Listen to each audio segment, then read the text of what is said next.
Welcome back to the Scotch Podcast, episode 26. Today I am here with Cara and Scholzy to talk about the wonderful world of boarding. And now I'm sure most of our listeners, most of the school students have been in Rosevear. But what's it like when you go a little bit further back and you're in the main boarding house? What's it like that first walk through? It's a big family, I guess, is the easiest way to describe it in the first place. You walk in and everyone knows each other, especially by week 11, term 1. And we're just a great big group of people that like to hang out with each other every now and then. It's pretty good. I don't know what else to add with that. It's a pretty cool place. I think there's lots of things for kids to do and staff as well. A lot of our staff sort of act like kids themselves, I reckon. So certainly from the boys' side, there's a lot of cricket that goes on, and basketball and pool and table tennis.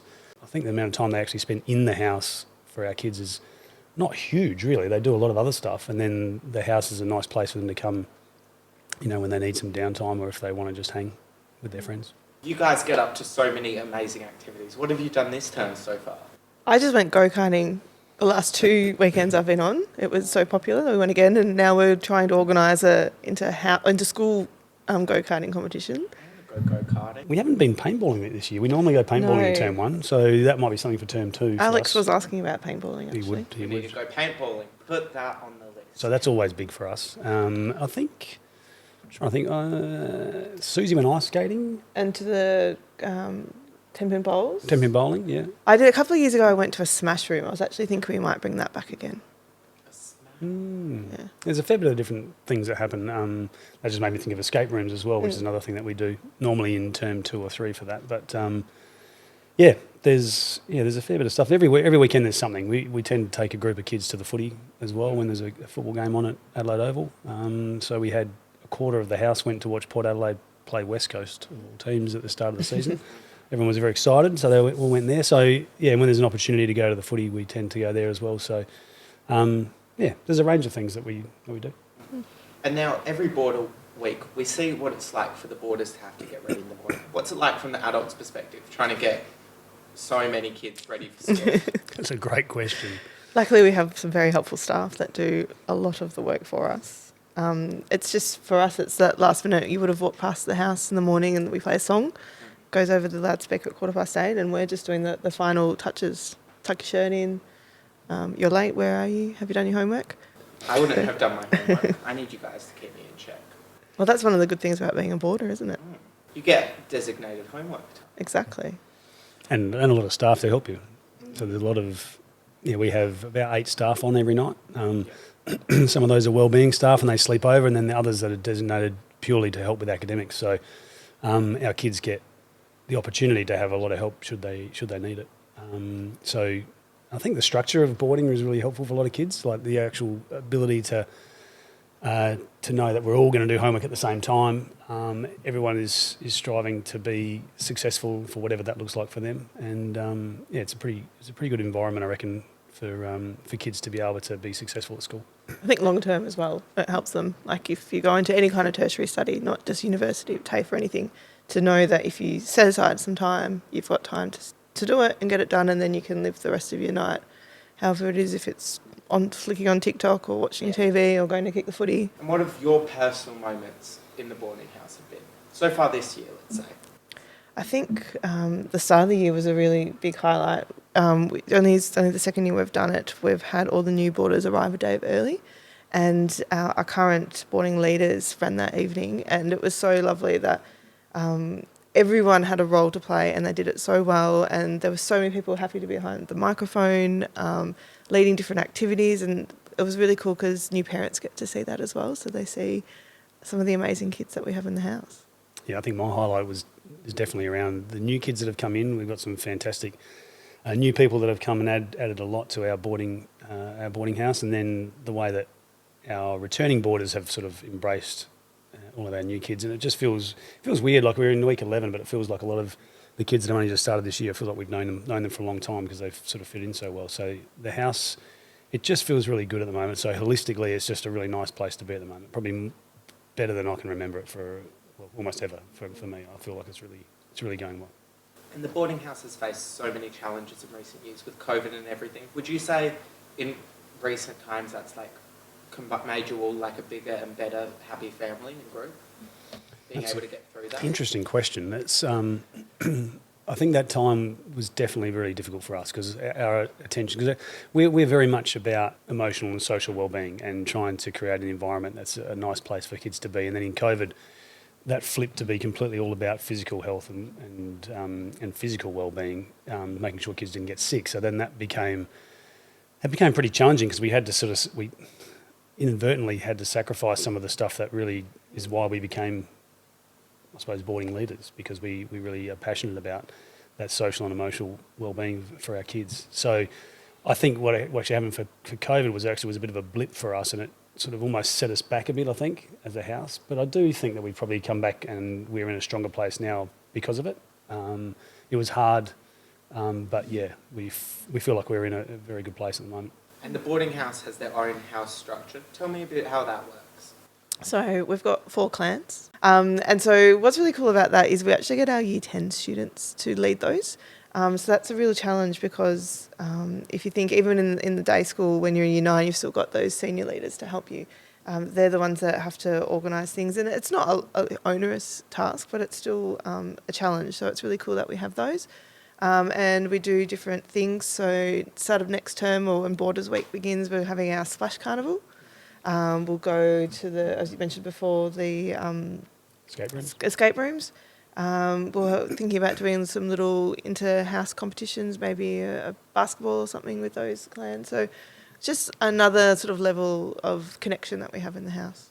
I think we have a boarding action team as well, a bit like the SATs in the day school, and so they're Year 11 students, and our community person oversees that. So they liaise with the clan leaders to develop competitions and games and things that give kids an opportunity to connect better with the people in their own clan. So, we're quite proud of the leadership structures that we've got in place in boarding, because we have our boarding captains and then their Year 12s, but then Year 11s are boarding action team leaders, and then clan leaders in Year 10. So it's quite a nice and deliberate progression that kids can have in leadership in the boarding house.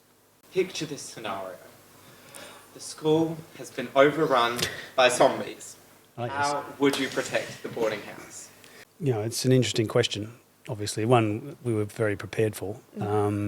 Straight away, our thoughts went to the Year 10 boys, and that would be a great place to perhaps maybe sacrifice 1 or 2 to give other people the opportunity to sacrifice some escape. To save the most? Well, that's what you need to do at times.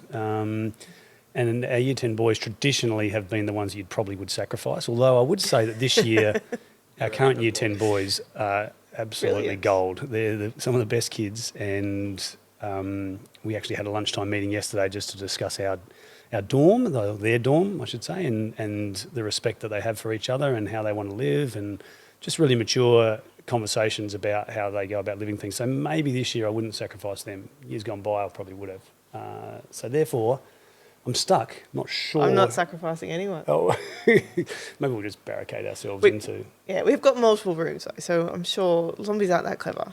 Also, our security is elite. Yes. Ish elite. That's pretty elite. I mean, kids can't sort of sneak in and out that well. Well, back in the old days. Yeah, we know if they do. A lot of parents in the old days talked about when they were boarders and about how they used to sneak in here or sneak out there, and it's a bit harder for our kids because there's alarms that are very loud, and if you've ever experienced the alarms in the boarding house, they are uncomfortable, to say the least. So anyway, zombies, we're just backing our security systems. Yeah. You both haven't been at the boarding house your whole life. What other jobs have you had? I have heard might be some slight rumours of a DJ sitting in front of me. That's my career I'm working towards. But I actually have been in boarding my whole career. So even when I was at uni, I started in a boarding house in Ballarat. Amazing. And so my bad joke that I tell everyone is I don't know how to be a real adult because I've only ever lived at school. Mine's a little bit different.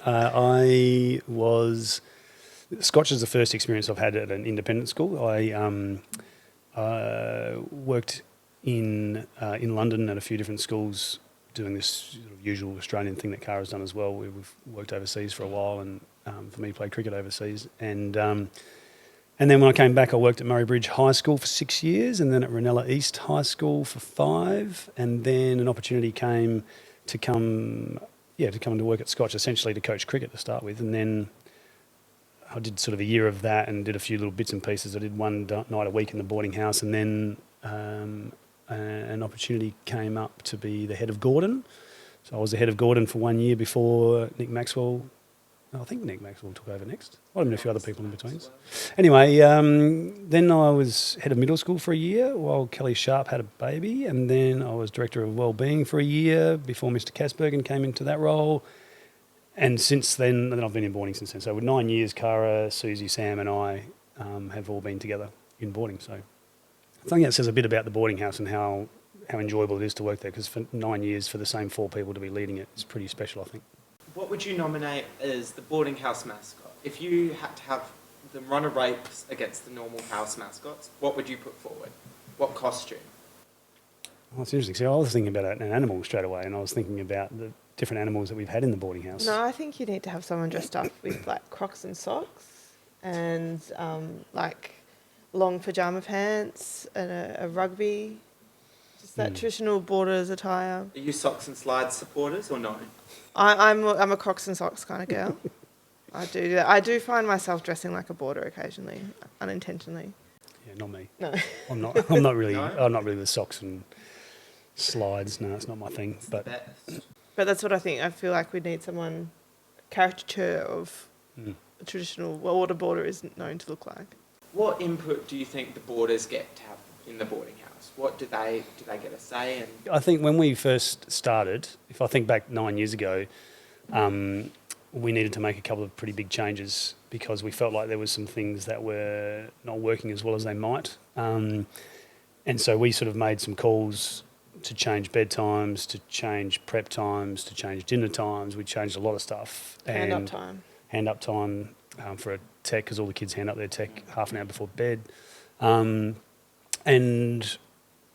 over the time, we try and we sort of pride ourselves on being pretty democratic with most of the things that we do. So we try to engage kids in conversation about any of the rules that we have or any of the expectations that we have. And one of the things that we're really big on is to never ever say it's because I said so. That's something that I can remember my mum saying from time to time, which I've said I'm never going to say that. And so we don't ever say that. There's always a reason why we do things or expect things of our kids. So hopefully the kids think that we're pretty democratic most of the time. And there's only really a handful or less of expectations that are non-negotiables. There's not that many. Most of the times we're negotiating regularly about what our kids are doing. And now, one final question. What would you say the students' favourite part of boarding is? We always say about being able to hang out with their friends all the time. Living together. I think you develop connections in school regardless, but when you get to live with people, the connections are pretty strong, and the kids always speak about that. It looks like such a happy family, wonderful community. Thank you so much. Thanks for having us.